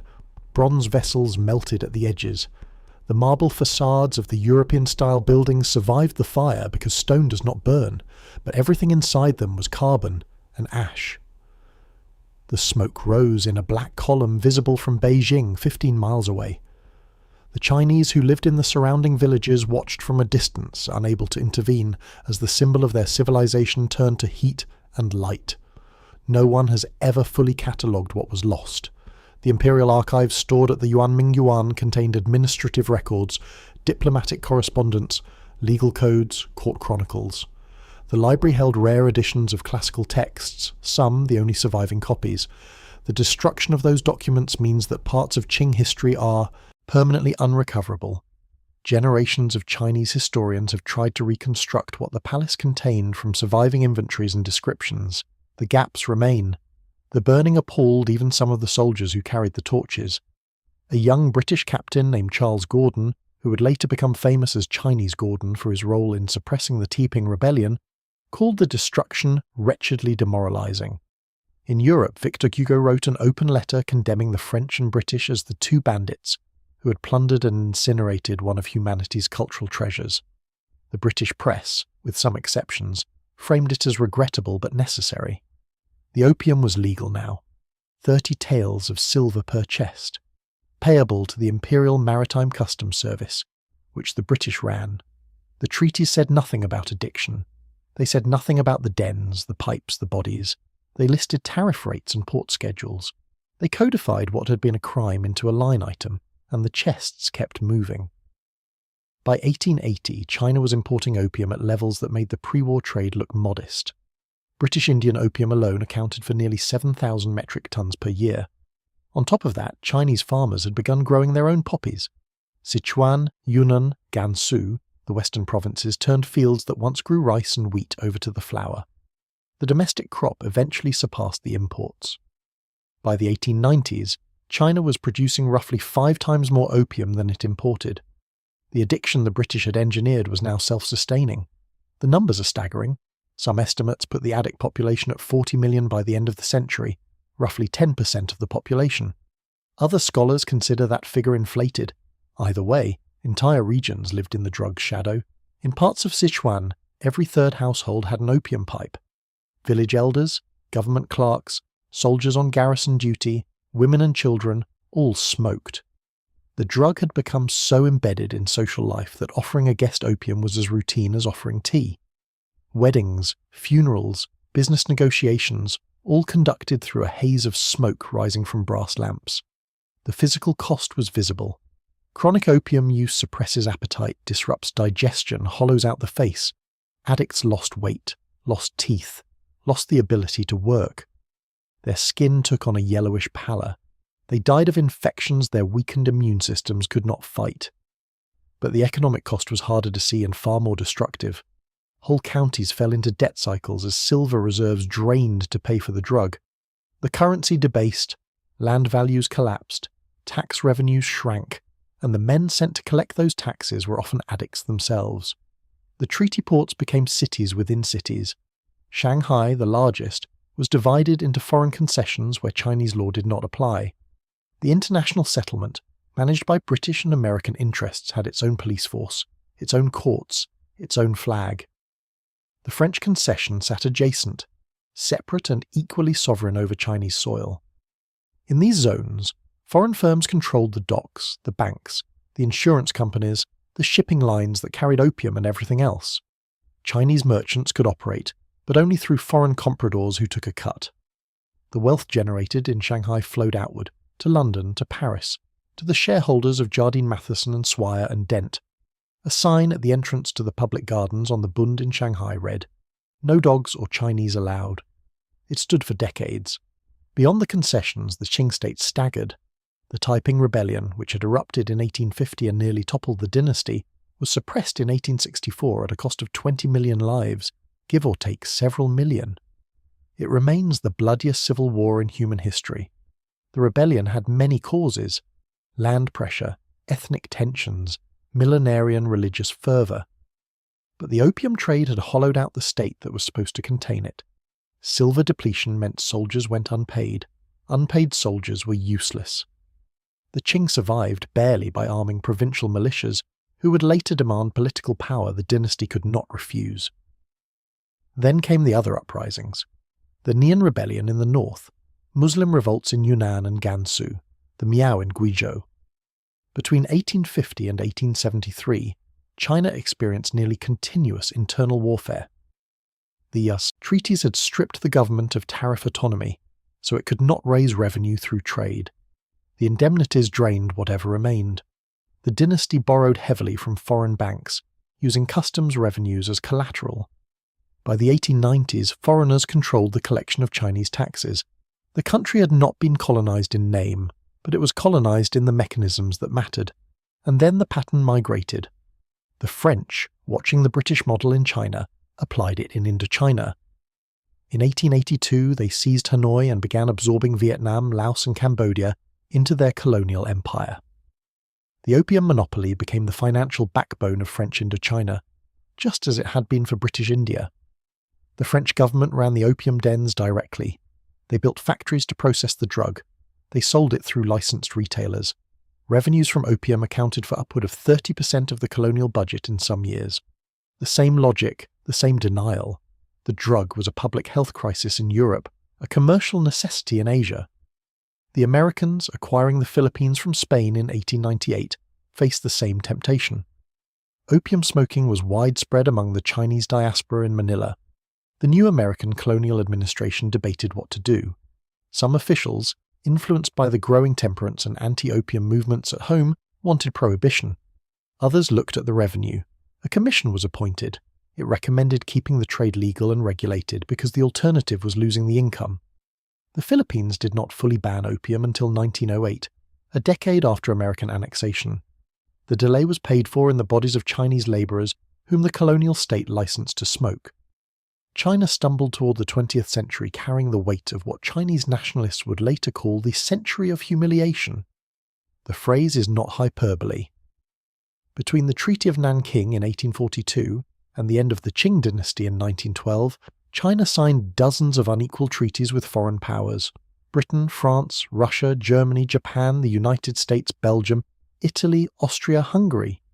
Each treaty peeled away sovereignty, ceded territorial rights, established foreign control over Chinese ports, railways, mines, and postal services. The Opium Wars had set the template.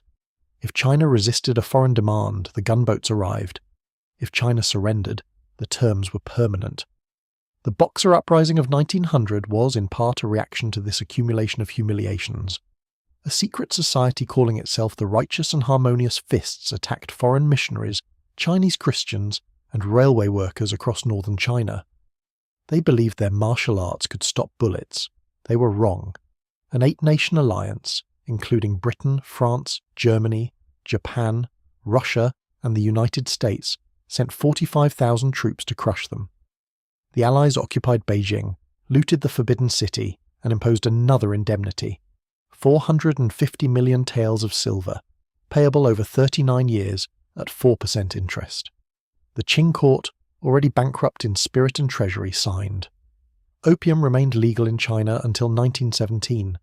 The end came not through Chinese initiative, but through international pressure from a direction no one in 1839 would have predicted. The British government, which had fought 2 wars to keep the drug flowing, had shifted its position. The moral cost of the trade had become politically unsustainable in London, especially after decades of missionary reports and parliamentary agitation. In 1907, Britain signed an agreement with China to gradually reduce Indian opium exports, phasing them out over 10 years.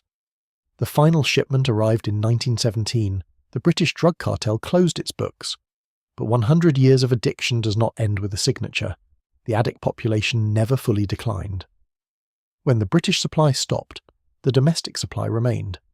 Warlords who carved up China after the Qing collapsed in 1912 funded their armies through opium taxes. The nationalist government under Chiang Kai-shek launched anti-opium campaigns in the 1930s, but they were undermined by corruption and the need for revenue during the civil war against the communists. The Japanese, during their occupation of Manchuria, and then large swaths of eastern China from 1937, actively promoted opium use to pacify the population and fund their military operations. The drug followed the same logic through every shift of power. After 1949, the Chinese Communist Party eradicated opium cultivation and addiction with a ferocity unmatched in human history. Within 3 years, the government had executed thousands of traffickers, forced perhaps 10 million addicts into rehabilitation, and ploughed the poppy fields under. The methods were brutal. The result was effective. China, for the first time in over a century, was free of widespread narcotic addiction. But the memory did not fade. The century of humiliation lives in Chinese historical consciousness as a wound that has never fully closed. The Opium Wars are taught in every school. The burning of the old summer palace is remembered as an act of cultural vandalism worse than any battlefield defeat. Hong Kong, ceded in 1842, remained a British colony until 1997. The British flag flew over Chinese soil for 155 years. When someone in Beijing speaks of national rejuvenation, the image in the background is nearly always the same: the crumbling forts at Dagu, the flames over the Yuanming Yuan, the unmarked crates moving down the dock. The crates never really stopped. They changed labels. The British trading houses did not disappear when the opium trade ended. They evolved. Jardine Matheson, the same firm that had fought 2 wars to keep Chinese ports open to its chests, incorporated in Hong Kong and diversified into shipping, railways, insurance and banking. The Dent family fortune migrated into London finance. The Swire Group expanded across Asia. The institutional knowledge of how to move a banned substance through international markets, how to lubricate customs, how to shield principals from liability did not evaporate. It became part of the corporate DNA of the British financial empire. When the next great narcotics trade emerged in the 20th century, the infrastructure was already there. Heroin was synthesized in 1874 by an English chemist, and the Bayer Pharmaceutical Company marketed it commercially in 1898 as a non-addictive cough suppressant. It was not non-addictive. By the 1920s, heroin was illegal in most Western countries, and the supply chains that fed it had gone underground. The poppies still grew, mostly in the same regions where the British had introduced large-scale cultivation for the China trade. Bengal, the princely states, the hill tracts of what would become Burma. When those regions became independent after 1947, the growers did not stop growing. The smugglers did not stop smuggling. The market had simply changed location and legal status. The French had learned the model in Indochina. From the 1880s onward, the colonial administration in Vietnam, Laos and Cambodia operated opium as a state monopoly. They built processing factories in Saigon and Hanoi. They sold the drug through government-licensed dens, taxed it, depended on it. When the French left Indochina after 1954, the monopoly collapsed, but the supply lines did not. Corsican gangsters, many of whom had worked with French intelligence during the colonial period, took over the heroin trade. They moved raw opium from the Golden Triangle, the mountainous borderlands of Burma, Laos and Thailand, to laboratories in Marseille. There it was refined into heroin and shipped to the United States. The French Connection, as American law enforcement called it, supplied the vast majority of heroin entering the US market from the 1950s through the early 1970s. The Corsican labs produced heroin of a purity and scale that previous criminal networks had never matched. The product moved through New York, through Chicago, through every major American city. The number of heroin addicts in the United States rose to an estimated 500,000 by 1970. The overdose deaths accumulated. The mechanism that had started on a Canton dock in 1839 was now killing Americans in Brooklyn alleyways and Chicago tenements, but the faces of the people profiting were still, at a certain remove, connected to the same imperial network that had moved the first chests. Alfred McCoy, a historian who wrote the definitive study of the heroin trade, traced what he called the politics of heroin through the Cold War. His argument was not that British trading houses directly sold Afghan heroin, but that the institutional pattern, the banking networks, the intelligence services, and the offshore financial structures created to manage the opium trade had been repurposed. The money laundering mechanisms that hid opium profits from Chinese customs inspectors in 1830 were not fundamentally different from the mechanisms that hid heroin profits from American drug agents in 1960. The banks that held the accounts changed their letterhead, but not their function. The Cold War gave the pattern a new twist. In the 1980s, the Soviet Union invaded Afghanistan. The CIA, under Operation Cyclone, armed and funded the Mujahideen resistance. The Mujahideen financed their operations in part through opium. The tribal areas of Afghanistan and the northwest frontier province of Pakistan had been cultivating poppies for centuries, but the war gave production an industrial scale. Poppy fields expanded. Refineries appeared. The heroin moved out through Pakistan to the global market. The CIA, focused on bleeding the Soviet army, did not prioritize drug interdiction. In some accounts, the agency actively protected traffickers who were useful to the war effort. The evidence is disputed, heavily redacted, but the pattern is clear. When the American government needed allies in Afghanistan, it allied with men who ran heroin. A former DEA agent put it this way years later: "We were fighting a war on terror, and the terrorists were funded by heroin, and we were allied with the heroin dealers. Nobody wanted to talk about that." The Soviets withdrew in 1989. The Mujahideen factions turned on each other. Afghanistan collapsed into civil war, then into the rule of the Taliban, who seized Kabul in 1996. The Taliban, for reasons that mixed Islamic law with political calculation, banned opium poppy cultivation in 2000. The ban was effective. Global heroin supply dropped by an estimated 60%. Satellite imagery showed the poppy fields in Helmand and Kandahar provinces reduced to dirt. It was the most successful drug eradication campaign in modern history. It lasted 1 year. The United States invaded Afghanistan in 2001. The Taliban fell. The poppies returned immediately. By 2003, Afghanistan was producing 90% of the world's heroin. The fields that had been dirt under the Taliban were blooming again. Farmers who had obeyed the ban returned to the only crop that paid enough to survive. The American occupation, despite spending billions on counter-narcotics programs, presided over an explosion in production. The heroin moved through Central Asia, through the Balkans, into Europe, and into the veins of addicts in cities that had not seen this level of supply in decades. The continuity is not anecdotal. The same Pashtun tribal networks that had traded opium under the British Raj controlled the Afghan heroin trade. The same banking channels that had laundered British opium profits, now consolidated into modern financial institutions, moved the money. The same port cities that had grown rich on the China trade, Singapore, Hong Kong, Karachi, served as transit hubs for the new product. The geography of addiction had shifted, but the architecture of the trade had not. In the 1990s and 2000s, as Afghan heroin flooded Europe and Asia, the American pharmaceutical industry was building its own version of the same machine. Purdue Pharma, a company owned by the Sackler family, developed OxyContin, a time-release opioid marketed as safe and non-addictive. It was neither. The marketing campaign that began in 1996 targeted doctors with the claim that less than 1% of patients became addicted, a claim based on a single letter to the editor in a medical journal. Sales representatives received bonuses for pushing higher doses. The company funded patient advocacy groups that lobbied for broader opioid prescribing. The FDA approved the drug with a label that said the delayed absorption mechanism reduced abuse potential. By 2019, more than 500,000 Americans had died of opioid overdoses. The Sackler family earned an estimated $13 billion from OxyContin. In 2020, Purdue Pharma agreed to a $6 billion settlement. The company pleaded guilty to criminal charges. The Sacklers admitted no personal wrongdoing. The Chinese documentary filmmaker Yan Yu, reflecting on the opioid crisis, drew the line explicitly. The British sold opium to China. The Americans are now selling OxyContin to their own people. The faces are different. The profit is the same. The war on drugs, declared by President Nixon in 1971, functioned as an inverted mirror of the Opium Wars. Britain had fought to keep the drug flowing. America fought to stop it.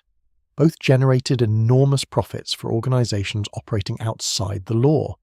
Both devastated communities that were already poor, already marginalized, already lacking political power. The supply of opium was the constant.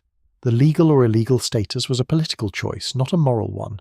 Lin Zexu's question, sent to Queen Victoria in 1839, travelled across the centuries. The letter was never answered. The machinery never stopped. The crates kept moving down the dock. The drug was legal this time. That is the difference that almost prevents you from seeing the pattern. In the 19th century, British merchants broke Chinese law to sell opium. In the 21st century, American pharmaceutical executives worked within American law to sell OxyContin. The legal status changes the vocabulary. Smugglers become sales representatives. den operators become pain management specialists. Addiction becomes a side effect. But the core transaction, a powerful institution pushing a substance it knows is dangerous, externalizing the harm onto bodies too numerous to count while capturing the profit, that mechanism did not change. It just wore a new suit. Purdue Pharma was a family company. The Sacklers had made their first fortune in medical advertising in the 1950s, marketing Valium with techniques borrowed from cigarette campaigns. By the 1990s, they controlled a pharmaceutical firm with a single flagship product, OxyContin, a time-release formulation of oxycodone, an opioid compound nearly twice as potent as morphine. The innovation was not chemical. Opioids had existed for decades. The innovation was the delivery system, a pill that released the drug over 12 hours, and the marketing claim that patients taking this pill faced less than 1% risk of addiction. The less than 1% figure did not come from a clinical trial. It came from a one-paragraph letter to the editor published in the New England Journal of Medicine in 1980, describing a study of hospitalized patients given short-term opioids under close supervision. The letter's author had never intended it as a blanket safety claim. Purdue printed it on marketing materials anyway. Sales representatives cited it in doctors' offices thousands of times. The company built a promotional operation that mirrored, in its own sanitized way, the East India Company's distribution network a century and a half earlier. The EIC had used country traders, Chinese middlemen who absorbed the legal risk. Purdue used physicians. The company's sales force expanded from a few hundred representatives in 1996 to several thousand within 5 years. They carried branded notepads, pens, and golf balls.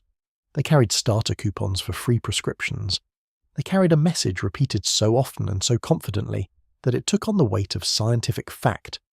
OxyContin was safe, addiction was rare, pain was undertreated, and any doctor who hesitated to prescribe was leaving patients to suffer.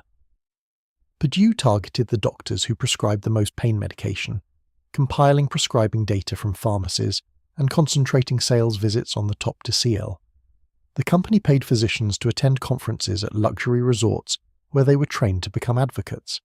It funded patient groups that lobbied state legislatures to relax opioid prescribing restrictions. When the American Pain Society, a professional organization that received significant Purdue funding, introduced the concept of pain as a fifth vital sign in 1996, the Veterans Health Administration, and later the Joint Commission, the body that accredits hospitals, adopted it. Doctors were now required to ask patients about pain at every visit and to treat it aggressively. The infrastructure was in place. The pills moved.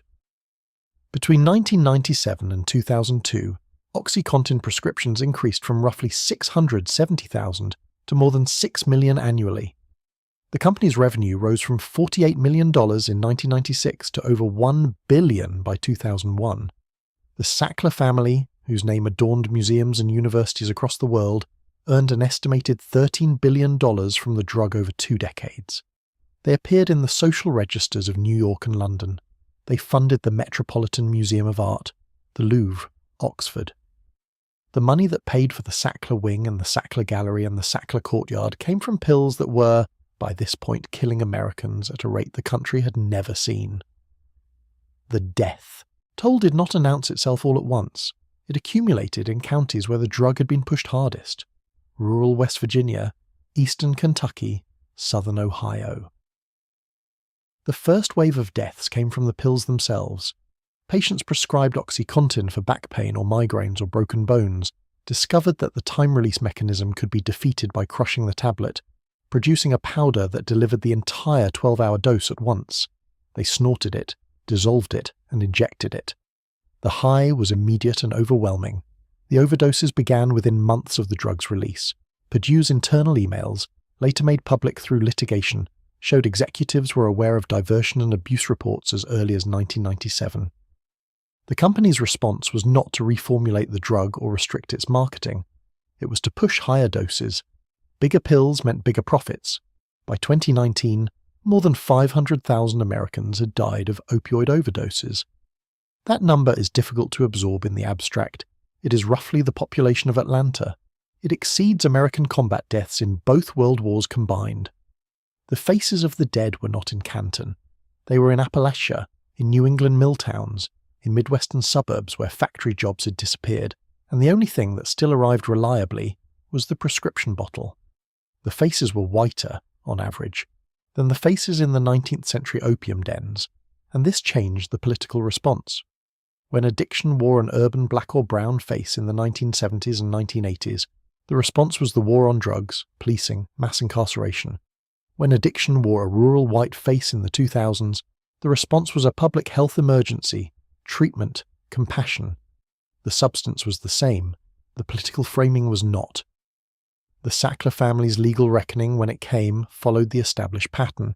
In 2020, Purdue Pharma pleaded guilty to 3 criminal charges, including defrauding the Drug Enforcement Administration and paying illegal kickbacks to physicians. The company agreed to pay over $8 billion in fines and forfeitures as part of a bankruptcy settlement. A separate civil settlement with state and local governments totaled an additional $6 billion. The total monetary judgment was the largest ever levied against a pharmaceutical company. The Sackler family, as individual executives, admitted no personal wrongdoing. No member of the family served a day in prison. The settlements explicitly released them from future civil liability. They remained billionaires. The Chinese documentary filmmaker Yan Yu, who had spent her career tracing the legacies of the Opium Wars in modern China, watched the American opioid crisis unfold and made a film about it. Interviewed in 2020, she distilled the parallel to a single line. The British sold opium to China. The Americans are now selling OxyContin to their own people. The faces are different. The profit is the same. The chemical family tree is identical. Morphine, heroin, oxycodone, fentanyl, all derived from the same poppy, the same alkaloids that the East India Company refined in Patna and Gazipur and shipped to Canton. The molecular structure has been tweaked. The potency has increased. Fentanyl, the drug currently killing Americans at the highest rate, is roughly 50 times stronger than heroin. It is manufactured in Chinese laboratories now, using precursor chemicals that are legal to produce and export under current Chinese law. The cargo containers that leave Shanghai and Shenzhen bound for Mexican ports are not marked. The customs officials at both ends have been paid to look at the water. Then the fentanyl moves north, across the border, into American cities and suburbs and small towns, where the overdose reversal drug naloxone is carried by police officers and librarians and high school nurses. The crates are different. The flags are different. The mechanism is untouched. Lin Zexu's question did not die with him in 1850.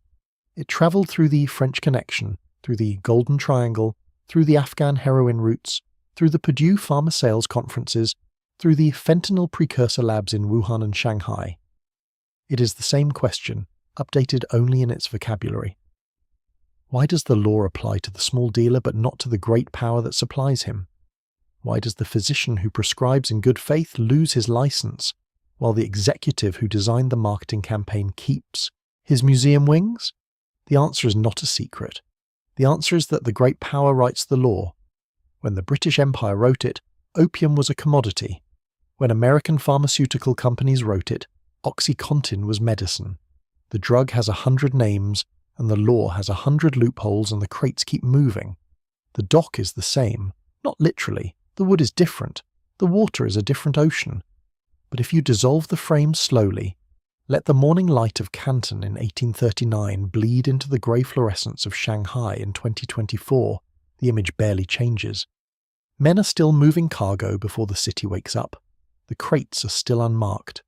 The customs official at the end of the dock is still staring at the water instead of the shipment, and he is still being paid to do it.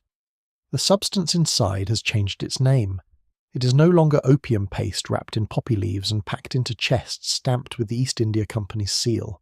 It is fentanyl precursor now, a white powder synthesized in laboratories that operate legally under Chinese law, producing chemicals that have legitimate industrial uses and illegitimate ones, and the distinction between the two depends entirely on what paperwork you fill out and who you pay not to read it.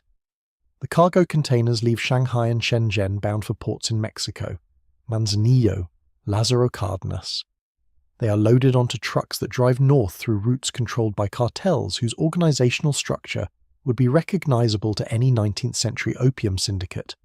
The drugs cross the American border. They reach cities and suburbs and small towns where the overdose reversal drug naloxone is now carried by police officers and librarians and high school nurses, The face of the user has changed. The face of the dealer has changed. The mechanism is untouched. A 2023 US congressional report estimated that Chinese chemical companies supply over 95% of the fentanyl precursor chemicals entering North America. The companies are registered. They pay taxes. Their executives attend trade conferences and give interviews about industrial innovation. The chemicals they export are not banned under Chinese law, and the export documentation lists them as industrial intermediates bound for legitimate pharmaceutical manufacturing. What happens to them after they reach Mexico is, officially, not the exporter's concern. The East India Company used almost the same language in its letters to Parliament. The opium was sold to independent country traders. What those traders did with it in Chinese waters was, officially, not the company's concern. Lin Zexu would recognise the argument. He heard it from British merchants in Canton in 1839. They told him they were not criminals. They were businessmen filling a demand that already existed. They were not holding pipes to Chinese lips. If the Chinese people wanted opium, that was a Chinese problem. If the Chinese government could not enforce its own laws, that was a Chinese failure. The British were merely supplying a commodity that had a market. The same logic now hums through the conference rooms of Shanghai chemical firms and the boardrooms of pharmaceutical companies that have by now moved on from OxyContin to newer products. Demand exists. We supply. The harm is not our doing. The harm is a failure of regulation, a failure of enforcement, a failure of willpower on the part of the people who consume what we sell. Lin's question cut through this in 1839. It cuts through it still. If you do not permit this substance in your own country, how can you permit its poison to be spread in another? The question has never been answered. Not by Palmerston, not by the Sacklers, not by the executives of the chemical firms in Wuhan and Shanghai. The silence that followed Lin's letter is the same silence that follows the question now. The reason for the silence is not mysterious. The reason is that the question is unanswerable within the logic of the system that produced the trade. You cannot answer it honestly and keep the crates moving. You cannot answer it honestly and keep the revenue flowing. So you do not answer it at all.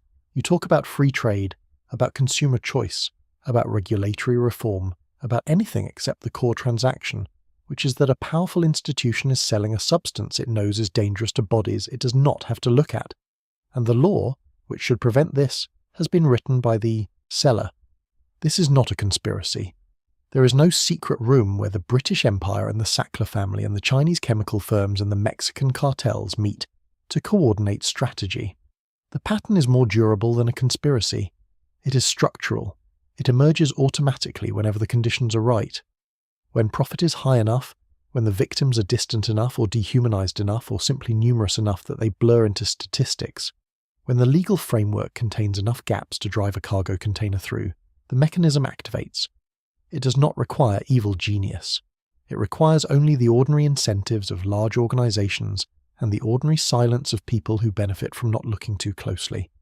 The crates on the Canton dock in 1839 were not loaded by villains. They were loaded by sailors doing a job. The customs official who looked at the water was not a traitor to his country. He was a man who needed to feed his family and who understood correctly that refusing the bribe would not stop the trade. It would only mean that someone else took the money and he lost his position.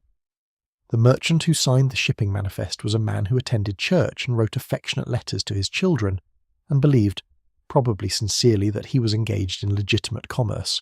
The system does not require monsters. It requires only that ordinary people do not ask the question that Lin Zexu asked, and that they look at the water instead of the crates. The camera holds on the Shanghai dock in 2024. The morning light is the same grey as the morning light in Canton 185 years ago. The sound of the water against the hulls is the same sound. The crates move along the dock with the same rhythm, lifted by cranes instead of ropes now, stacked in containers instead of ship holds, but the motion is identical. The pause between when the crate leaves the ship and when it reaches the warehouse. The moment when no one is looking. Lin's letter is in an archive somewhere. A piece of paper that a man wrote in a last attempt to make an empire see what it was doing. The empire did not answer. The empire is gone now, replaced by other empires, other structures of power and profit that operate under different flags but use the same verbs: produce, ship, sell, deny. The question is still travelling. It has outlasted the British Empire. It has outlasted the Qing dynasty. It has outlasted the Soviet Union and the Cold War, and the Taliban's first regime and the American century, and the launch of OxyContin and the rise of fentanyl. It will outlast whatever comes next, because whatever comes next will face the same choice that every power has faced since the first unmarked crate left the first dock. Profit or people, silence or answer. The camera does not move, the crates do not stop, the customs official does not turn around. The law is still written by the seller, the question is still waiting for its reply.